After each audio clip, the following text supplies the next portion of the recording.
Oke guys, assalamualaikum warahmatullahi wabarakatuh. Welcome back to my channel. Apa kabar kalian semua seluruh subscriber setia di channel ini? Aku pengen ngedoain dulu kalian masih dalam keadaan sehat walafiat dan masih tetap semangat tentunya.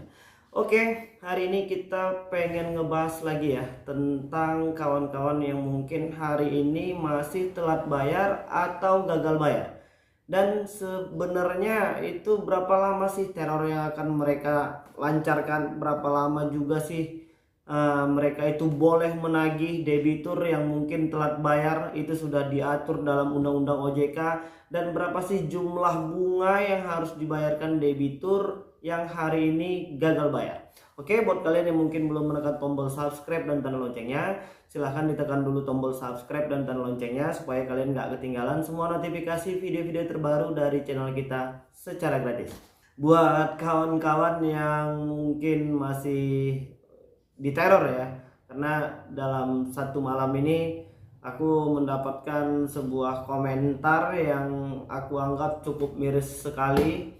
Dan aku pengen mengajak kalian untuk mendoakan, ada dua orang yang gua nggak bisa sebutkan namanya yang hari ini berkomentar tentang masih diteror sama aplikasi pinjaman uang online sementara yang bersangkutan masih dalam keadaan hamil. Dan aku pengen ngedoain secara pribadi dan kawan-kawan yang lain bahwasannya mudah-mudahan ibu dan calon bayinya tetap sehat ya dan tidak terjadi apa-apa. Dan mohon bersabar, kita akan kupas tuntas satu persatu, kita akan bongkar habis-habisan supaya nanti masyarakat bisa lebih tahu dan tercerdaskan ya, dan tidak lagi memakan bulat-bulat apa yang sekarang sedang ditakut-takuti sama debt collector atau mungkin tim penagihan pinjaman uang online itu. Jadi kalau hari ini kawan-kawan yang mungkin belum mampu bayar ya dan masih telat bayar, atau bahkan mungkin memang belum mampu untuk membayar tagihan pinjaman uang online, jadi sesuai dengan peraturan yang sudah ditetapkan oleh OJK, sesuai dengan Undang-Undang ITE dan lain sebagainya, semua tindakan yang mereka lakukan hari ini sangat-sangat bertentangan dengan hukum ketika mereka itu menyebarkan data dari debitur yang belum mampu membayar. Dan hari ini pertanyaan yang sering masuk ke kita itu, berapa lama sih mereka boleh menagih ke kita setelah tanggal jatuh tempo. Jadi mereka itu boleh menagih kita yang hari ini misalnya tanggal jatuh tempo tanggal 1 sampai dengan 90 hari ke depan atau 3 bulan ya. Kalau dirata-ratakan per 1 bulan itu 30 hari. Jadi mereka hanya boleh menagih kalian itu hanya batas 90 hari. Di luar batas 90 hari mereka tidak boleh lagi melakukan penagihan kepada debitur yang tidak mampu membayar. Ingat, hanya 90 hari mereka boleh menagih hutang di aplikasi pinjaman uang online. Selebih dari situ mereka tidak boleh lagi menagih hutang kepada kita. Itu sesuai dengan peraturan OJK. Dan hari ini beberapa tim penagihan itu terkesan barbar ya, brutal sekali cara mereka menagih, mencaci maki, memfitnah, mempermalukan pribadi dan lain sebagainya. Itu memang cukup tidak manusiawi dan itu merupakan hal yang dilanggar oleh Undang-Undang ITE yang sudah diatur oleh pemerintah. Dan hari ini sepertinya tim penagihan aplikasi pinjaman uang online itu juga harus mengejar target. Mereka harus bisa menghasilkan uang untuk perusahaan mereka. Jadi mereka akan mencoba segala macam cara. Walaupun makanya kadang-kadang ada aplikasi yang sudah terdaftar di OJK tapi cara penagihannya itu barbar sekali, sama seperti yang ilegal. Padahal mereka sudah legal. Ya seperti itu tadi. Perusahaan mereka itu mengancam tim penagihannya, mengancam karyawannya atau memberikan perintah kepada karyawannya apabila mereka itu tidak mencapai target ya. Perusahaan itu kerjanya harus pakai target. Jadi mereka itu harus punya target, misalnya harus menghasilkan uang per hari itu berapa. Jadi mereka itu memang seperti tidak punya hati nurani ya, karena mereka dipaksa untuk mengejar target harus uang terus. Sehingga mereka memilih langkah-langkah yang salah dan itu terancam hukum pidana. Bahkan hari ini tim penagihan itu seperti apa ya, kurang pendidikan sih, bisa juga dibilang seperti itu ya. Bagaimana kalau seandainya yang mereka ancam itu hari ini adalah anggota keluarga mereka?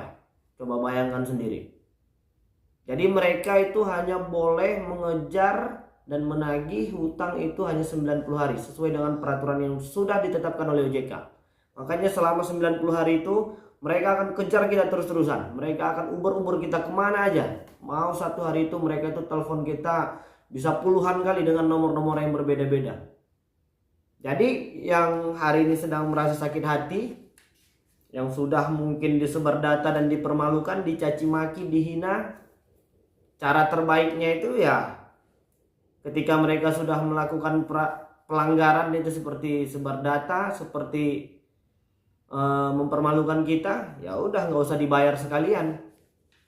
Cara terbaiknya itu supaya mereka juga tidak memenuhi target tim penagihannya itu. Jadi gaji mereka akan terpotong, bonus-bonus mereka akan hilang. Caranya seperti itu aja sekalian. Karena OJK sudah bilang hanya 90 hari.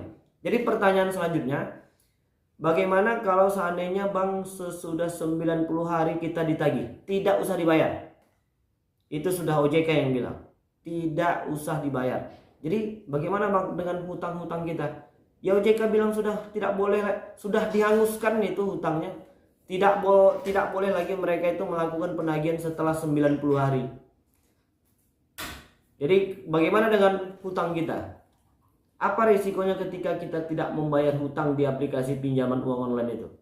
Risikonya cuma satu, ya slik OJK, B-checkingnya itu doang. Terus gimana Bang untuk menyelesaikan hutang yang ada di aplikasi ketika misalnya teman-teman pengen beli mobil, kredit rumah, pengen beli motor dan lain sebagainya yang kredit, yang berhubungan dengan finance? Ya gampang, kalau nanti udah ada rezeki tinggal bayar aja ke aplikasi tersebut. Jadi nomornya jangan dibuang ya. Kalau mau ganti silakan, mana tahu nanti itu masih diperlukan, dan mana tahu nanti kedepannya kita pengen berurusan dengan bank, ya kita tinggal bayar aja. Dan jumlah bunga yang mereka berikan itu tidak boleh lebih dari 100%. Selama 90 hari itu bunga tidak boleh lebih dari 100%. Jadi solusinya ketika nanti kita kena B-checking misalnya, kan kita pinjam 1 juta ya. Pinjaman uang online itu nggak banyak-banyak uangnya, dikit-dikit, cuma bisa nyerbu, bisa banyak banget aplikasinya. Jadi misalnya utang kita 1 juta. Hari ini kita nggak mampu bayar, sudah lewat dari 90 hari. Tiba-tiba di kemudian hari kita pengen kredit mobil, kredit rumah. Mungkin rezeki kita sudah alhamdulillah jauh lebih baik. Ketiba pengen mengajukan pinjaman ke bank atau pinjaman finance yang lainnya, kita kena di B-checking. Nanti mereka akan menjelaskan, Bapak Ibu masih ada hutang di tagihan ini. Ya tinggal bayar doang. Dengan catatan bunganya tidak boleh melebihi 100%. Itu sudah ketetapan yang ditentukan oleh OJK.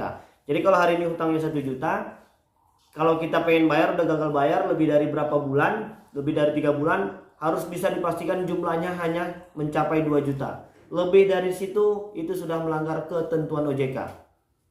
Ya, jadi ingat, mereka hanya boleh menagih selama 90 hari.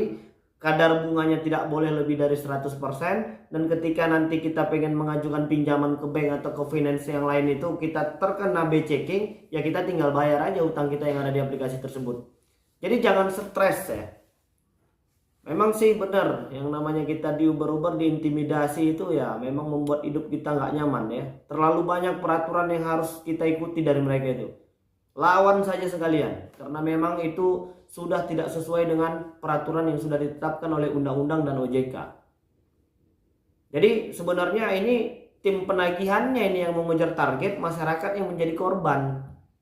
Makanya kemarin itu banyak aplikasi yang sudah terdaftar di OJK, tapi cara penagihannya cukup barbar sekali ya, brutal sekali. Itu tim penagihannya yang kurang ajar.